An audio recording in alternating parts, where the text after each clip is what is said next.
बिस्मिल्लाहिर्रहमानिर्रहीम। मेरे काबिल एहतराम पाकिस्तानी भाइयों बहनों, अस्सलाम वालेकुम। मैं कुछ गले की ख़राबी की वजह से उसका का इलाज कराता रहा हूँ। आज पहली दफ़ा मेरा गला सेहत याब हो गया है, तो फिर मैंने सोचा कि मैं अपने बच्चों से, अपनी बहनों से, अपने बुज़ुर्गों से, अपनी माँ से, अपने नौजवानों से मैं गुफ्तगू का फिर से आगाज़ कर सकूं।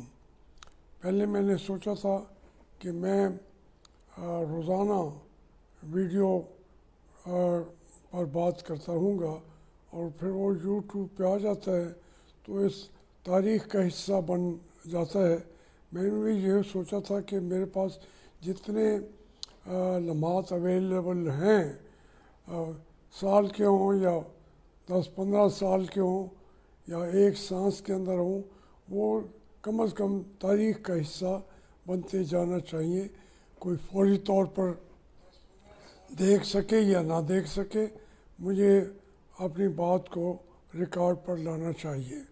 तो वो इस इलाज के दिनों की वजह से मेरा सारा सिलसिला वो रुक गया। आज अल्लाह के फज़ल व करम से फिर मेरा गला बहाल हो गया है, तो मैं आज से ही अपनी बात को शुरू करता हूँ और वो सिलसिला अब जारी रहेगा इंशाअल्लाह। तो आज तो जो अब तक के इलेक्शन आज़ाद कश्मीर के हुए हैं और उनके नताइज तो पहले ही मालूम थे, ये कोई अब की बात नहीं है। जिन लोगों से मुझसे जो पूछते रहते थे, मैंने उनको यही बताया था कि रिज़ल्ट ऐसे ही आएंगे। अब देखें, इस वक्त अता तारड़ को गिरफ़्तार करना, उसकी कोई जस्टिफिकेशन मिल ही नहीं सकती, सिवाय इसके कि वो अपनी चोरी को छुपाएं। और जिस तरीके से मैनेज इलेक्शन किए गए हैं, मैं उसको रिगिंग नहीं कहता, मैं मैनेजमेंट करता हूँ। मैं समझता हूँ कि पहले नताइज तय कर लिए जाते हैं, किसको हुकूमत देनी है वो भी तय कर लिया जाता है और फिर उसके मुताबिक वो मैनेज इलेक्शन हो जाते हैं।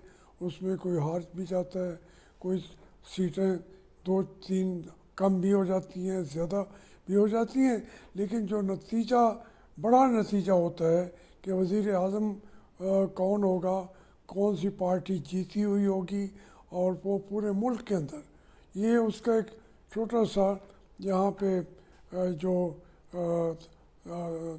था आज़ाद कश्मीर में, तो जैसे कहते हैं वो फिल्मों के पहले चलाए जाते हैं, तो ये एक छोटा सा वो उन्होंने शो किया हुआ था। तो हार्डली 22 लाख की आबादी पे ये इलेक्शन हो रहे थे, तो कोई इतना बड़ा उससे तब्दीली तो नहीं आती थी। लेकिन इत्तेफाक से जिस तरीके से मरीम नवाज़ ने कैंपेन चलाई और हर बंदा सामने नज़र आ रहा था, चैनल्स भी बेबस हो गए कि वो जो मरीम नवाज़ की का री एमरजेंस था वो उसको रोक नहीं सके। तो इन इलेक्शनों में 2-3 चीज़ें खुल के वाक़े हो रही हैं कि ये पाकिस्तान के आइंदा के इलेक्शन का इब्तदाइया है। लेकिन अगर मुल्क के लोग इसी तरह रेजिस्ट करते रहे जैसे आज़ाद कश्मीर के लोगों ने भी किया है, तो फिर वो इलेक्शन नहीं कराएंगे, बड़े इलेक्शन भी कोई और तरीका उसका सोचना शुरू कर दिया जाएगा। आज़ाद कश्मीर का जो इलेक्शंस हैं, इसके अंदर तो आप देख रहे हैं जितनी इंटरफेरेंस है वहाँ के अंदर, वो छुपी हुई भी नहीं रह गई, हर चीज़ खुल के सामने आ रही है। बड़ी जो पार्टी थी उसको तीसरे नंबर पर दिखा रहे हैं ताकि लोगों को यकीन आ जाए कि ये पार्टी इलेक्शन जो है बड़े फेयर है, और वरना वो अब वोट गिनेंगे आप तो मुस्लिम लीग के कहीं ज़्यादा हैं, जल्द से उनके जो थे वो इतने बड़े थे। तो इससे बहरहाल मुस्लिम लीग एक ही फ़ायदा उठा सकती थी कि उनकी लीडरशिप को तस्लीम कर ले पाकिस्तान, तो वो मरियम नवाज़ जो हैं वो फिर इमर्ज हुई हैं।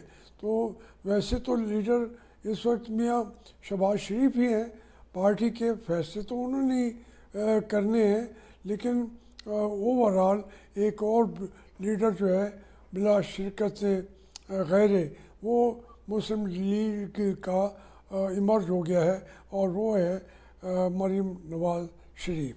तो मैं उसके बावजूद मैं अर्ज़ करूँ कि इस तरीके के इंतखाबात हमेशा मुल्क के होते रहे हैं। उसका जो मैं खैफ हो गया हूँ, इनके नताइज से डर गया हूँ, वो ये है कि अब ये छोटी सी जगह थी, उसके लिए भी वो इतने सेंसिटिव हैं कि हर कीमत पे वो अपनी मर्ज़ी के रिज़ल्ट लेना चाहते हैं। तो वो उन्होंने मेरे ख्याल में ज़्यादती कर रहे हैं। यहाँ पे ये बड़ा सेंसिटिव एरिया था, जो लोग हराए गए हैं, जो टॉप पे थे उनको आपने ज़ीरो कर दिया है। तो ये आज़ाद कश्मीर के अंदर उस तरीके की आवाज़ें उठना शुरू ना हो जाएं, वो आपको भी वही हैसियत ना दें जो मकबूजा कश्मीर में इंडिया की हैसियत है। ये हम नहीं देंगे, हम तो अपने एस्टेब्लिशमेंट के हक में बोलेंगे, लेकिन ये जो एक और शक्ल बन रही है, खुदा के लिए कभी सोचें, थोड़ा सा सोचने का मादा आपके अंदर होना चाहिए। और मैं आपसे एक मैं जो तारीख़ का तसलसल है पाकिस्तान के इंतखाबात का, वो मैं आपके सामने तफसील से रखूँगा। एक इलेक्शन भी ऐसा नहीं हुआ जिसमें एस्टेब्लिशमेंट ने जो पहले रिज़ल्ट कहे थे वो उनको हासिल करके रहे। आप मशरक़ी पाकिस्तान अलग हो गया, लेकिन उनका एक इलेक्शन भी उन्होंने नहीं होने दिया। देखें जी, उनका पहला इलेक्शन जो है कायद आज़म को तो जनरल अकबर ने भी कह दिया था कि उस तरह की जमहूरियत जो मगरबी जमहूरियत है वो नहीं चल सकती, तो कायद आज़म ने उस पर पाबंदी लगा दी, अयूब खान पे पाबंदी लगाई, मगर सबसे ज़्यादा उन्हीं को प्रमोशनें मिली और आते गए, और अयूब खान जो है आखिरकार मुल्क के स्याह सफ़ेद के मालिक बन गए। इस मुल्क में जो मशरक़ी पाकिस्तान ने तमाम पार्टियों ने मिल के इलेक्शन कराया, जिसको हम कहते हैं जुक्तु फ्रंट, उन्होंने जीत लिया इलेक्शन। मुस्लिम लीग बुरी तरह हार गई और सिर्फ एक सीट हमारे जो वहाँ के बहुत बड़े लीडर थे वो उनको भी एक तालिब इल्म ने इलेक्शन में शिकस्त दे दी, नूरुल अमीन साहब को। तो इसलिए लेकिन जब उन्होंने हुकूमत बढ़ाई तो हार्डली 3 महीने वो चली, वो जुक्तु फ्रंट वो अपनी लड़ाइयों में लड़ के टूट जाता, लेकिन नहीं, उसको पाबंद करके कर्फ्यू लगाया गया, वहाँ पे उसके ऊपर दबाव डाल के उस इलेक्शनों को ही कालअदम करार दे दिया गया जस्टिस मुनीर के ज़रिए। तो ये तो हमारे यहाँ सूरत हालात ऐसी, जब मशरक़ी पाकिस्तान का एक इलेक्शन भी उनकी मर्ज़ी के मुताबिक जो रिज़ल्ट होते थे उनको हम कबूल नहीं करते थे, तो फिर वो हमसे चले गए। अब वरना वो उनके सारे लोग जो हैं, आज हम छोटी सी बात समझते हैं, वो तो पीछे हटे ही नहीं हैं, पाकिस्तान से मोहब्बत की है उन्होंने, और आखिर दम तक मुजीबुर रहमान शेख ने कभी बांग्लादेश जिंदाबाद का नारा नहीं लगाया। वो जेल में था तो वो बन गया। वो कोशिश कर रहा था मैं उसी तरीके से साथ रहूं, और उसका साथ भी सिंध वालों ने दे दिया, और खैबर पख्तूनख्वा वालों ने, वहाँ जीती थी वली खां की पार्टी, उन्होंने साथ दे दिया। बलूचिस्तान के तमाम सरदारों ने साथ दे दिया। तो वो तो पूरे पाकिस्तान का लीडर था, उसको क्या ज़रूरत थी बांग्लादेश का नारा बुलंद करने की? उसने नहीं करने दिया।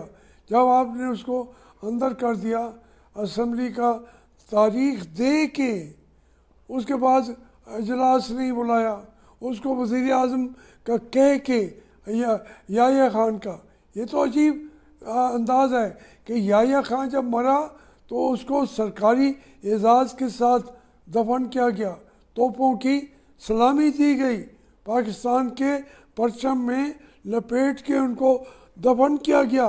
अभी एक पाकिस्तान का सदर फौत हुआ है, ममनून हुसैन, वहाँ कोई था सरकारी बंदा, कोई उसके ये एजाज़ सिर्फ और सिर्फ जो हमारे फौजी हुक्मरान हैं उनके अंदर ही होता है। अब लोग जो है हमारे जो समझते ही नहीं है, इसकी सियासत को पढ़ते भी नहीं है, इतने अनपढ़ हैं ये। एक है वो हसन निसार, इतना अनपढ़ आदमी है, मैं हैरान होता हूँ कि उसको हम बना देते हैं मुफक्किर पाकिस्तान से भी बड़ा। अंदाज़ा करें, ये मजबूरी है जो चैनल्स की, और सारे चैनल बिके हुए हैं, A to Z, ये बेचारे ना बिकने के बावजूद बिके हुए हैं। अब वो और जो बंदे लाते हैं उन्हीं को, जो बिके हुए लोग होते हैं वो उनको ला के एस्टेब्लिशमेंट बिठा देती है। जो थोड़ी सी जगह बचती है तो वहाँ पे जनरल बैठे होते हैं, रिटायर्ड जनरल, जो जंगें हार चुके हैं, और वो कहते हैं हमें सिखाते हैं कि तुम्हें पार्लियामेंट कैसी बनानी चाहिए। मेरे एक अजीज़ हैं, बहुत अच्छा भी है उनका, मैं पूरी फैमिली को जानता हूँ, मेरे मखदूम रशीद के इलाके का है। वो अंदाज़ा करें भाई, आप पीटी मेंबर बन नहीं सकते, लेकिन वो आज नए पाकिस्तान का नया रास्ते बना रहे हैं। रोज़ मज़ामीन रखे, खबर नहीं लोधी साहब, मैं हैरान हो रहा हूँ। हमजद शोएब साहब तो वो तो अल्लाह माफ़ करे, उनको को तो फिटकार पड़ चुकी है, जो कहता है मैं आपको आपके गांव में आके नुकेल डाल दूँगा। वो कहता है मेरा दिल खोल रहा था। उसने जो वीडियो भेजा है, प्लीज़ मैं अपनी कौम से कहता हूँ उसको सुने तो सही, यूट्यूब पे भी वो है, प्लीज़ सुन लीजिए। उस चीज़ से आपको नज़र आएगा कि इस मुल्क के मालिक कौन है। वो अपने अलावा किसी को समझते नहीं है। मुझे तो खबर नहीं लोधी पे, तो अफसोस है। उसके दूसरे भाई जनरल से मेडिकल उसके कोर्ट के अंदर से कोई इतने ये समझदार हैं, पढ़े लिखे हैं, लेकिन चूँकि वो उसी का हिस्सा है, वो अजीब बातें करते हैं। मुझे दुख होता है, मैं उनसे प्यार भी करता हूँ, लेकिन क्या फ़ायदा प्यार का। मैं उनको बताता हूँ कि आपके वालिद को एक थानेदार ने अंदर कर दिया था, आप मेजर जनरल थे बावलपुर कि ये और चीज़ है जिसमें से आप कहते हैं कि सियासतदानों की जो है बच्चे निकल आते हैं, अंडे निकल आते हैं। भाई 3-4 दफ़ा इलेक्शन होगी तो ये लोग बिल्कुल रह जाएंगे। जैसे मशरक़ी पाकिस्तान में मिडिल क्लास आगे आ गई थी, उसको आपने रिकगनाइज नहीं किया तो उन्होंने अलहदगी कर ली। यहाँ 2 इलेक्शन आज़ादी से करने दें तो ये बड़े जो अंग्रेज़ों के पले बने हुए बच्चे हैं जिनसे हम टक्करें मार रहे हैं, हम मार मार के उनको हराते हैं, आप पकड़ के उनको बिठा देते हो। मैं क्या करूं? पहले अंग्रेज़ उठा के बिठा देते थे, अब तुम उन्हीं को उठा के बिठा देते हो। जनरल हमीद गुल ने कहा कि यूसुफज़ार और शामू तो हमारे बच्चे हैं, हमारे पाले हुए हैं। आप हद है आपको। मेरे वो बहुत मिलने वाले थे, हमीद उल गोल मेरे घर में 10 मरतबा आते थे सिर्फ मेरी बातें भी सुनने के लिए, लेकिन वो मेरा नाम नहीं लिया, उन दो का नाम लिया। तो ये आप इस लीडरशिप से हमारी जान छुड़ा नहीं सकते, बल्कि आपने मुसल्लत की हुई है। अब आप लिख रहे हैं कि जनाब वो बन जाते हैं, वो बन जाते हैं। भाई सारे बन जाएंगे, आप तो बीटी मेंबर नहीं बन सकते। मैंने जो वो निसार था, जो क्या पूरा नाम था उसका, जस्टिस जो साकिब निसार, वो उसका अंदाज़ा करें आज कहाँ टके टोकरी हो रहा है। आप लोगों ने उसको लोगों को अमीन और सादिक बनाने के सर्टिफिकेट बनाने वाला बना दिया। तो फिर क्या हुआ, आज कहाँ बैठा हुआ है। मैंने उसको उस वक्त कहा था कि तुम आइन तोड़ते हो, शर्म नहीं आती, तुम आइन का तहफ़्फ़ुज़ कर सकते हो। तो फिर मेरे हाथ चूमते हो और फिर बुज़दिलों की तरह मुझे बुलाते हो मुकदमे में। जो मेरा नाम जो दे भी ना सका कोई, मेरे लेफ्टिनेंट जनरल भी ना दे सका, सबके नाम दिए उसने। असद दुरानी ने भी मेरा नाम भी देता, उनमें नाम नहीं दे सके। तो फिर ये इस तरीके की चीज़ों से आप बाज उनसे मैं कहता हूँ आ जाएं, क्योंकि इस वक्त आप नहीं समझ रहे। ये अभी 4-5 जो पूरा बॉर्डर एरिया है, आज़ाद कश्मीर सारे का सारा आपका वो कैंप है कश्मीरों की आज़ादी की जंग लड़ने वाला कैंप है। उनका राइट भी है वो मकबूजा कश्मीर में जा सकें। आपने तो उनके दरवाजे भी बंद करते जा रहे हैं। इस तरीके से आप खुद ऐसी लड़ाइयाँ लड़ते हैं जिसके अंदर पाकिस्तान पीछे चला जाता है। पहला जो था कमांडर इन चीफ अंग्रेज़, उसने कायदे आज़म का कहा तो नहीं माना था, लियाकत अली खां का कहना भी नहीं माना था। उसने कहा जी हम एक जो हमारा चीफ कमांडर है वाइट, उसमें उसके नीचे रहते हुए दोनों फौजें कैसे एक दूसरे के खिलाफ लड़ सकती हैं, मैं आपको फौज नहीं देता।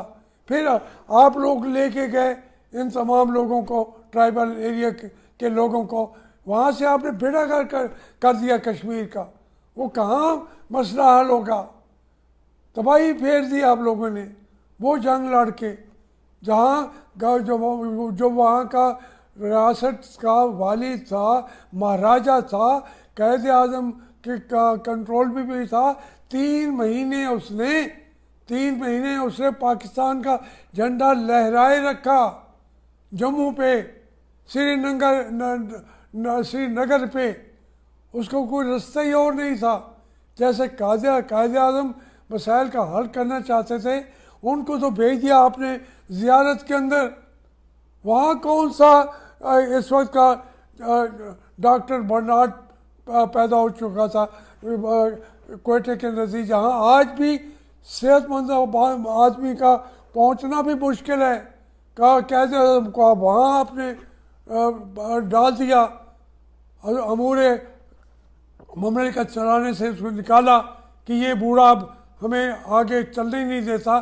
क्योंकि वो जानता था एक चीज़, उसने क्वेटा में बुलाया आप सब लोगों को, हमारी अफवाज पाकिस्तान को, और उन्होंने कहा तुम नौकर हो, you are servant of the people. लफ्ज़ का चुनाव किया कि you are servant of the, you have nothing to do with the policy of the government. आज पॉलिसी मेकर आप हैं, आप फॉरेन पॉलिसी आप चलाते हैं। ये जो बाजवा साहब हैं वो तो अमरधारा है, इस वक्त अमरधारा है। मुझे पकड़ना चाहो पकड़ लो, मुझे अब किसी केस में मुझे पकड़ते तो सही, नए में पकड़ लेते या बगावत में पकड़ लेते, जुर्रत है। अब तुम्हें या तो मुझे अब मुझे लगता है कि तुम मुझे मारने का बंदोबस्त करोगे, क्योंकि मैं वैसे तो मरता नहीं। आप मेरे इन सांसों से भी इतने तंग आएंगे कि आपने मुझे मारना है अब, तो मैं तैयार हूँ उसके लिए। पहले आप नहीं मारना चाहते थे, लेकिन जो आप आज़ाद कश्मीर में कर रहे हैं वो बदनामी भी लेने से नहीं डरते। तो जावेद हाशमी को मारना तो एक एक्सीडेंट की मार है ना। वो आप मुझे मारोगे, मैं तो खैर शहीद हूँगा, लेकिन आप लोगों को परवाह भी नहीं है। अब अफवाहें हैं, वहाँ फौजियों ने भी गोलियाँ चलाई हैं आज़ाद कश्मीर में। तो ये अफसोसनाक खबरें हैं, झूठी होंगी खबरें, लेकिन ये खबरें क्यों फैल रही हैं? बक्से आप उठा के लेके जा रहे हैं, उस पूरे सिस्टम को ही आप बेड़ा गर्क कर दिया है। आने वाले इलेक्शनों की ये तैयारी है, इससे बाज हो जाओ, अपने काम करो। तुमने कायदे आज़म ने सर्वेंट कहा था, तुम हमारे मालिक बन गए हो। हमें वीडियो बना के भी धमकियाँ देते हो। वो कहते जी मैं उसके नाक में नकेल डालूँगा उसके गांव में। भाई मेरे नाक में नकेल डालोगे, मैं तो नहीं कहता मैं आपके नाक में नकेल डालूँगा, मैं तो इतनी बात करना भी नहीं चाहता।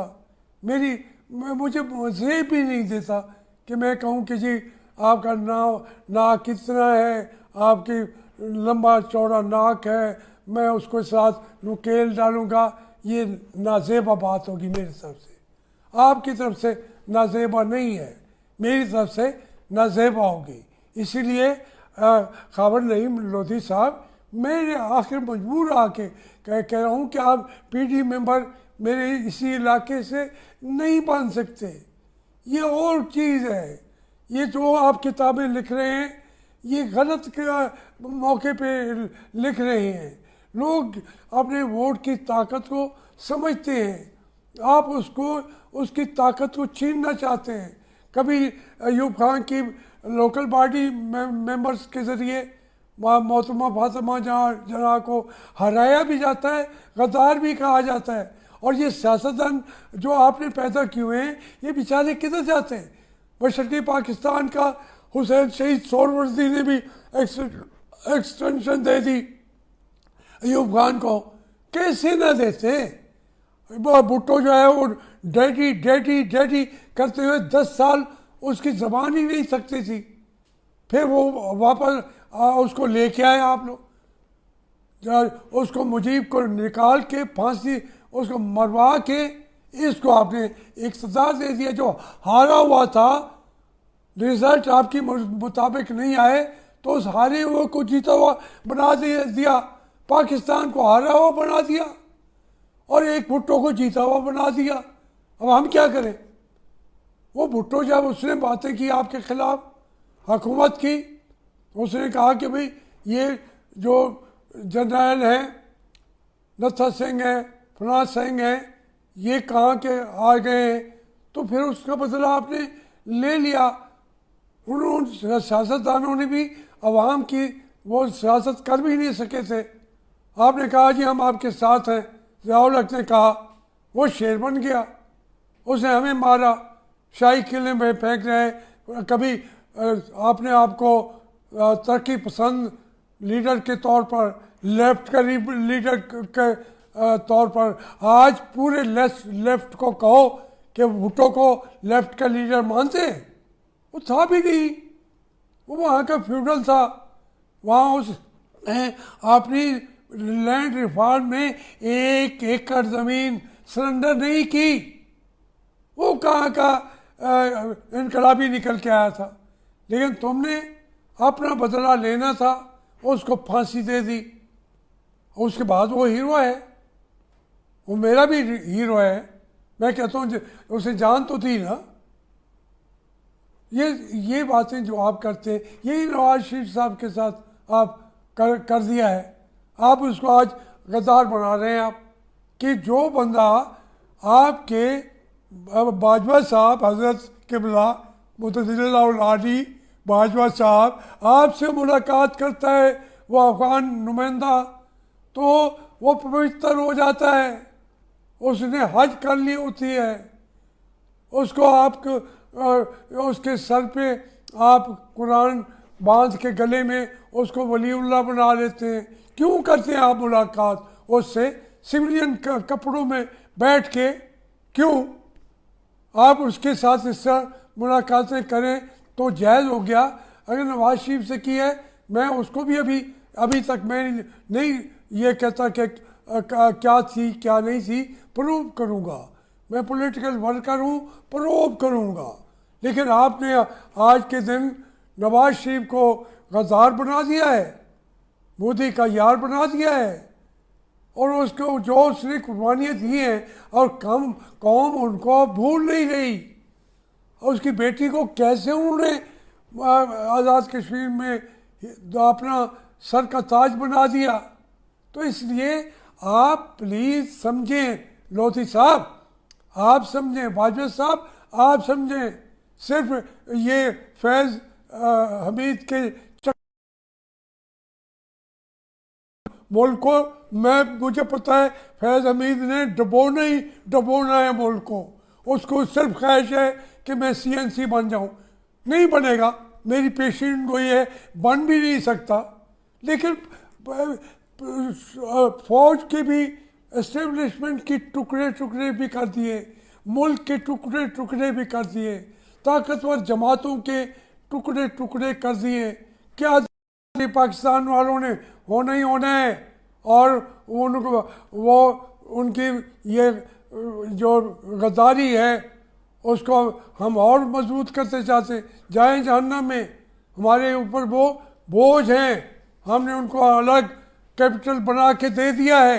अयूब खान ने मुझसे कहा हुआ है, और जब मैंने कहा कि आपने और लीडर नहीं पैदा किया, तो उसने कहा हम सिंध में शिकार करने जाते हैं तो वहाँ बड़ा दरख्त नहीं होता, वहाँ झाड़ियाँ होती हैं, तो लोग कहते हैं उसी झाड़ी को दरख्त कह लेते हैं।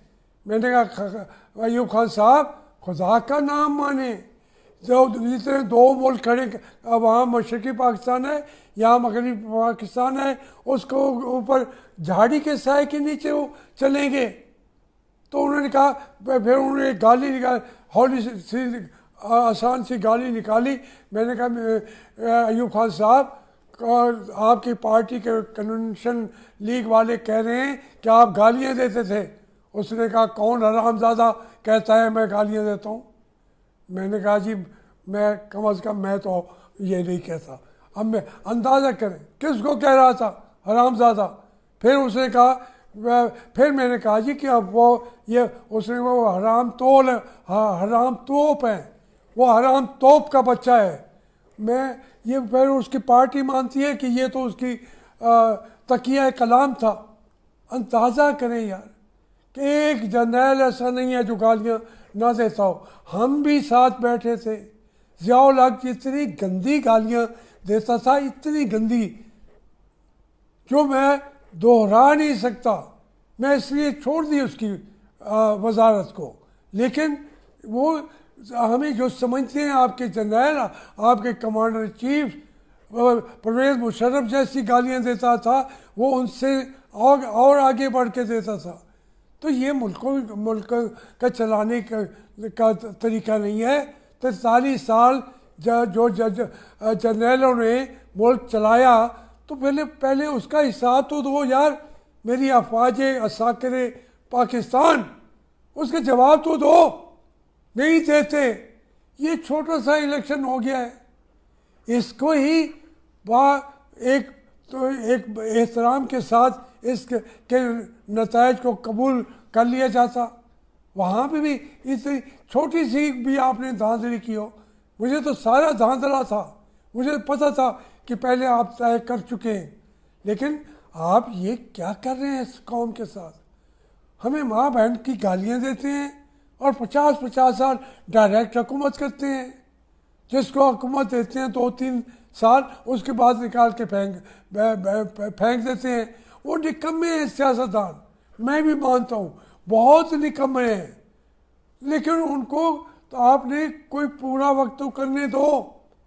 मैं तो आप भी कहता हूँ इमरान खान को भी वक्त पूरा करने दो, खुल के कौम के सामने आ जाएगा।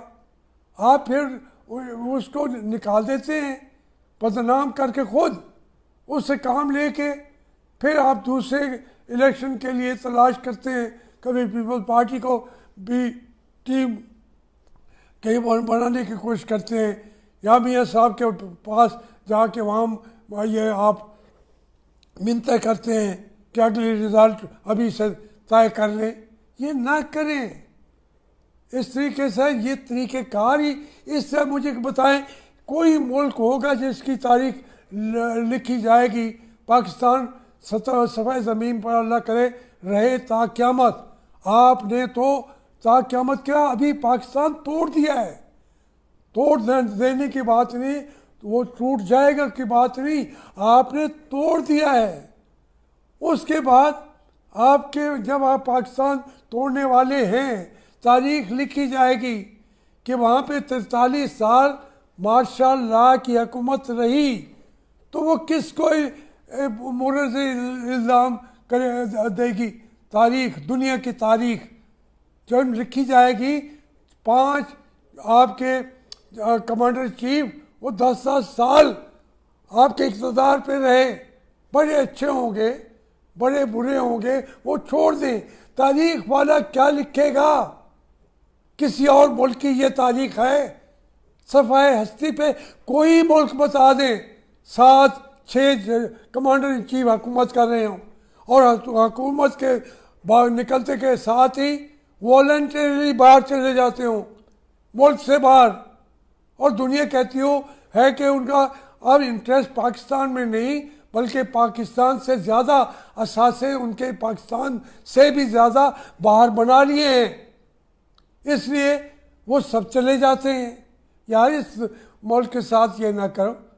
मैं बस यही मदद करता हूँ, और मैं ये सिलसिला मेरा जारी रहेगा जब तक आपने कोई एक्सीडेंट कराना हो तो मुझे बताने की ज़रूरत नहीं। मैं जानता हूँ कि अब यही रास्ता रह गया है, इसके अलावा आपके पास और कोई रास्ता नहीं रहा।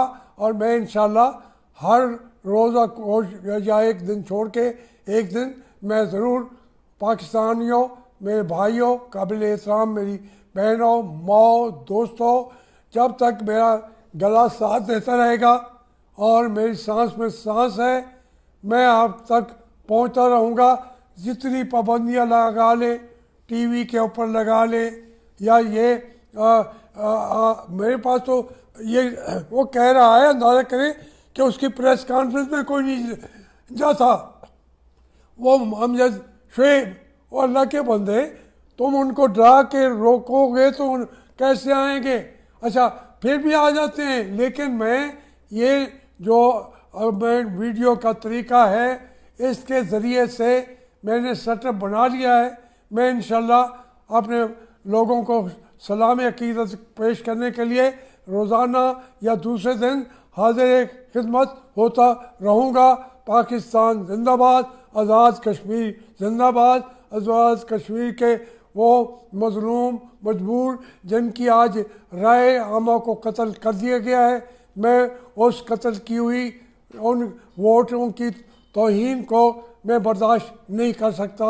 इसलिए मैं आज़ाद कश्मीर के लोगों को भी जिंदाबाद कहूँगा, और पाकिस्तान को भी और आज़ाद कश्मीर को, दोनों को जिंदाबाद कहूँगा। वस्सलाम।